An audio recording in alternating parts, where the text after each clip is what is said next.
Morning to class 11th. I hope you all are fit and fine at your home. I, Yashna, PGT, I'll teach accountancy to you. So students, now we are going to start our today's topic. Today our topic is qualitative characteristics of accounting information. आज हम discuss करने वाले हैं बेटा accounting information के characteristics के बारे में. पहले जो हमने डिस्कस किया था बेटा वो डिस्कस किया था अकाउंटिंग की करेक्टरिस्टिक्स. आज हम डिस्कस करेंगे अकाउंटिंग इन्फॉर्मेशन की करेक्टरिस्टिक्स. अब अकाउंटिंग इन्फॉर्मेशन क्या होती है बेटा? अकाउंटिंग इन्फॉर्मेशन जो कि आपके बिजनेस की इन्फॉर्मेशन होती है, जो कि आपकी इंटरनल पार्टीज और एक्सटर्नल पार्टीज यूज करती हैं ताकि आपके बिजनेस की फाइनेंशियल पोजीशन का पता चल सके, आपके प्रॉफिट एंड लॉस का पता चल सके, और मैनेजमेंट भी यूज करती है ताकि वो अच्छे से प्लानिंग कर सके, कंट्रोलिंग कर सके और डिसीजन ले सके. सो अब ये कहना चाहते हैं कि जो हम अकाउंटिंग इन्फॉर्मेशन प्रिपेयर करते हैं वो कैसी होनी चाहिए. देखिए बेटा, accounting information should be prepared and presented in such a way that it is able to depict a clear and orderly view of the business enterprise. Means इनका कहने का क्या मतलब है कि अकाउंटिंग इन्फॉर्मेशन जो भी प्रिपेयर करते हैं आप या फिर प्रेजेंट करते हैं वो ऐसा होना चाहिए कि वो आपके बिजनेस की ट्रू पिक्चर को दिखाए, क्लियर पिक्चर को दिखाए और ऑर्डरली भी होना चाहिए, मतलब कि सिस्टमैटिक तरीका होना चाहिए. ठीक है, कि सभी ट्रांजैक्शन अच्छे से रिकॉर्ड होने चाहिए, क्लियर. और आपका जो प्रॉफिट एंड लॉस है वो भी क्या होना चाहिए? एग्जैक्ट होना चाहिए. फाइनेंशियल पोजीशन ट्रू होनी चाहिए, क्लियर. आगे देखिए बेटा, following characteristics of accounting information make it more useful for its user. means अगर आप कंपनी में क्या करते हैं, इन करेक्टरिस्टिक्स को यूज करके अपनी इंफॉर्मेशन को प्रिपेयर करते हैं तो वो यूजर्स के लिए बेटा क्या होंगे? बहुत ज्यादा यूजफुल होंगे. तो देखिए बेटा वो करेक्टरिस्टिक्स कौन कौन से हैं. होगा बेटा रिलायबिलिटी. रिलायबिलिटी का मतलब क्या होता है कि आप जो भी इंफॉर्मेशन देंगे वो क्या होनी चाहिए बेटा? ट्रू होनी चाहिए और फैक्ट होनी चाहिए. और अगर आप अपनी इंफॉर्मेशन को ट्रू देंगे, फैक्ट देंगे, तो इससे बेटा आपके जो प्रॉफिट एंड लॉस होगा वो भी क्या आएगा? ट्रू आएगा. और आपकी जो फाइनेंशियल पोजीशन पता चलेगी बेटा कंपनी की वो भी क्या होगी? ट्रू होगी, क्लियर. सो आपकी जो भी इंफॉर्मेशन होनी चाहिए बेटा वो क्या होनी चाहिए? ट्रू होनी चाहिए, ठीक होनी चाहिए, एग्जैक्ट होनी चाहिए, क्लियर. सो देखिए बेटा accounting information must be reliable. कि जो अकाउंटिंग इन्फॉर्मेशन होनी चाहिए वो क्या होनी चाहिए? रिलायबल होनी चाहिए. Reliability implies that the information must be factual and verifiable. Means factual का मतलब तो क्या हो गया? ट्रू. और वेरीफिएबल क्या होता है बेटा? कि अगर आप उसे किसी भी डॉक्यूमेंट से मैच करें तो वो क्या हो जाए बेटा? मैच हो जाए. ठीक है, लाइक आपने अपनी इंफॉर्मेशन में दिखाया है, मतलब आपने P&L अकाउंट बनाया और उसमें अपनी सेल को दिखाया 20 लाख, तो 20 लाख सेल आपके पास उसका प्रूफ होना चाहिए. ठीक है. The accounting information is said to have verifiability if such information can be verified from other documents. Means ये कह रहे हैं कि accounting information जो होनी चाहिए वो verifiable होनी चाहिए. मतलब अगर आप उसे किसी भी डॉक्यूमेंट से मैच करें ना तो वो मैच हो जाए. लाइक अगर आप मान लीजिए आपने परचेज अपनी देखनी है कि परचेज अकाउंटिंग इन्फॉर्मेशन में एग्जैक्ट है या नहीं है, तो वो किससे पता चलती है बेटा? परचेज इनवॉइस से. मीन्स आपने जितनी भी परचेज करी है ना तो ये उसके क्या होते हैं? बिल होते हैं. ठीक है, ऐसे ही सेल इनवॉइस हो गया, क्लियर. सो जो आपकी कोई भी इंफॉर्मेशन होनी चाहिए ना वो क्या होनी चाहिए? एग्जैक्ट होनी चाहिए, क्लियर. और अगर ये एग्जैक्ट होगी तो आपका जो प्रॉफिट एंड लॉस होगा वो भी ट्रू होगा. ऐसे ही आपकी जो फाइनेंशियल पोजीशन होगी वो भी क्या होगी बेटा? ट्रू होगी. Point 2 is relevance. अब रेलिवेंस क्या होता है बेटा? रेलिवेंस का मतलब होता है इम्पोर्टेंट. मीन्स आपकी अकाउंटिंग इन्फॉर्मेशन में जितनी भी इंफॉर्मेशन होनी चाहिए वो सभी क्या होनी चाहिए? इम्पोर्टेंट होनी चाहिए. ये नहीं कि आप अननेसेसरी यानी बिना बात की इंफॉर्मेशन उसमें लिखते. नो, सभी के सभी इंफॉर्मेशन क्या होनी चाहिए? यूजफुल होनी चाहिए किसी भी यूजर्स के लिए. मतलब आपको सारी यूजफुल इंफॉर्मेशन उसमें दिखानी है, क्लियर. सो देखिए बेटा accounting information depict by financial statement. मतलब एक अकाउंटिंग इन्फॉर्मेशन जो होती है वो बेटा किससे देखते हैं? फाइनेंशियल स्टेटमेंट से पता चलती है. सो वो ये कह रहे हैं कि जो फाइनेंशियल स्टेटमेंट है आपका वो क्या होना चाहिए? रेलिवेंट होना चाहिए, clear. unnecessary and irrelevant information should not be included in financial statement. मतलब कि irrelevant और unnecessary मीन्स जिसकी ज़रूरत नहीं है, और irrelevant मीन्स जो अनइम्पॉर्टेंट है, वो सब इंफॉर्मेशन हमारे फाइनेंशियल स्टेटमेंट में नहीं होनी चाहिए. To be relevant, information must be capable of making difference in decision. That is, it must help the management, investors, creditors and other users of accounting information in decision making.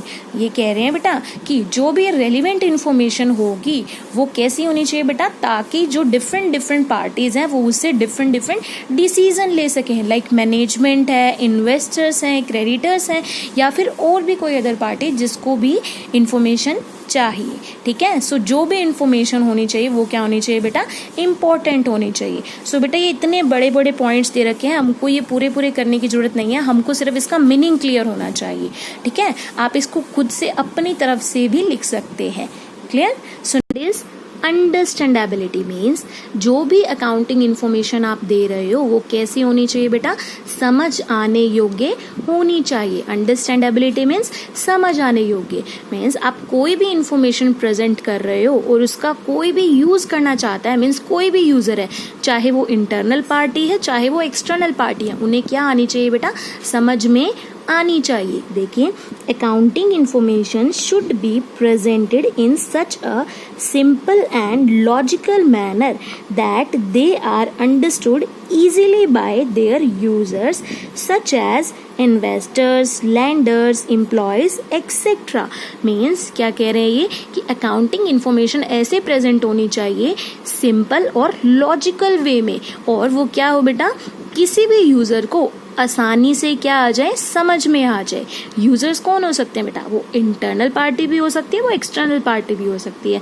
अब इन्होंने कुछ user के name दे दिए, like investor है, lender है, employees है, etcetera. तो हमारी अकाउंटिंग इंफॉर्मेशन कैसी होनी चाहिए, अंडरस्टूड होनी चाहिए. A person who does not have any knowledge of accounting terminology should also be able to understand them without much difficulty. Means मान लीजिए अगर एक पर्सन को अकाउंट्स की नॉलेज नहीं है, उसको ज़्यादा अकाउंट्स नहीं आता है, तो उसको भी क्या हो बेटा, बिना डिफिकल्टी के समझ में आ जाए. ठीक है. This can be done by giving relevant explanatory note to explain the information given in financial statement. ये कह रहे हैं कि ये कैसे होगा, अब जिसको अकाउंट नहीं आता वो कैसे कर पाएगा, तो वो कह रहे हैं उसके लिए आपको रेलिवेंट मतलब इंपॉर्टेंट एक्सप्लेनेटरी नोट देनी चाहिए. मतलब कि जैसे जो भी इंफॉर्मेशन आपने दिखाई है तो उसका नोट दिखा दीजिए कि हाँ ये हमने इसलिए दिखाया है. ठीक है. सो कुछ ट्रांजैक्शंस ऐसी होती हैं जिसको हम P&L में और बैलेंस शीट में नहीं शो कर पाते, तो उसके लिए आप उन्हें शो करेंगे कि हमने उसे क्यों नहीं दिखाया. ठीक. तो उसके लिए आपको क्या लिखना होगा बेटा, नोट दिखाना होगा उन्हें. क्लियर. सो अंडरस्टैंडेबिलिटी होनी चाहिए, सिंपल लैंग्वेज होनी चाहिए, लॉजिकल मैनर में होनी चाहिए, ताकि कोई भी पर्सन उसको ईजिली समझ सके, चाहे वो इंटरनल यूजर है चाहे वो एक्सटर्नल यूजर है. Clear. So this comparability. Comparability का मतलब क्या हो सकता है कि आप क्या कर सकते हैं बेटा, कंपेयर कर सकते हैं. आपकी कोई भी अकाउंटिंग इंफॉर्मेशन हो उसको क्या कर सकते हैं, कंपेयर कर सकते हैं आपके प्रीवियस ईयर से. अब कंपेयर का मतलब क्या होता है, कंपेयर मीन्स तुलना करना. क्लियर. सो देखिए कैसे करेंगे.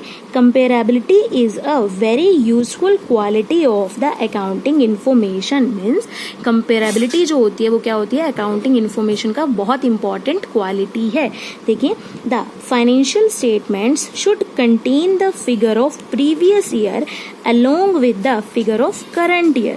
अब प्रीवियस ईयर कौन सा होता है, प्रीवियस ईयर मीन्स पहले वाला साल, और करंट ईयर जो अब चल रहा है. ठीक है. सो आप क्या कर सकते हैं बेटा, आपके जो फिगर मतलब कि जो आपने वैल्यू डाली है आपके प्रीवियस ईयर में, उसको आप क्या कर सकते हो, कंपेयर कर सकते हो किससे, करंट ईयर की वैल्यू से, so that current performance can be compare with the past performance. ताकि आप अपनी करंट परफॉर्मेंस को कंपेयर कर सको किससे, पास्ट परफॉर्मेंस से, कि आपकी मतलब जो आपकी कंपनी है वो जो बिजनेस है कि वो कैसा चल रहा है, वो ठीक पहले से सही है या पहले जैसा है या पहले से कम हुआ है.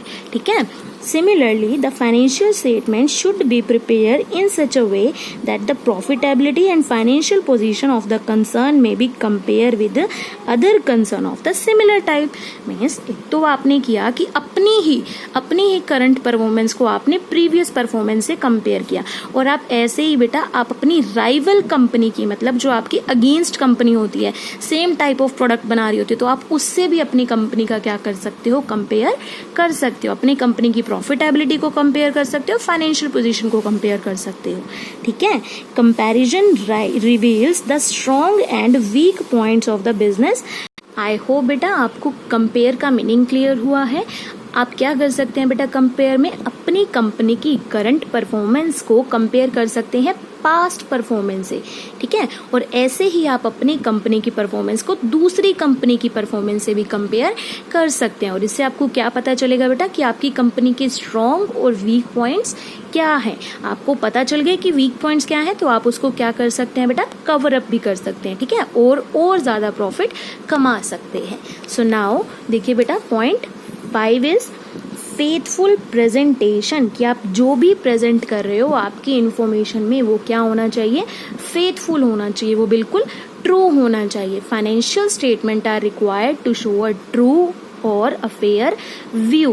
मीन्स कह रहे हैं कि फाइनेंशियल स्टेटमेंट क्या चाहती है, कि उसको नीड होती है कि वो हमेशा ट्रू और फेयर व्यू दे. किसका, प्रॉफिटेबिलिटी का, फाइनेंशियल पोजीशन का, और ऐसे ही कैश फ्लो का भी. क्लियर. सो बेटा ये जो इन्फॉर्मेशन हमने डिस्कस की है, ये इन्फॉर्मेशन हमारी क्या होनी चाहिए बेटा, कि एक तो रिलायबल होनी चाहिए, रेलिवेंस होनी चाहिए, ऐसे ही अंडरस्टैंडेबल होनी चाहिए, कंपेरेबल होनी चाहिए.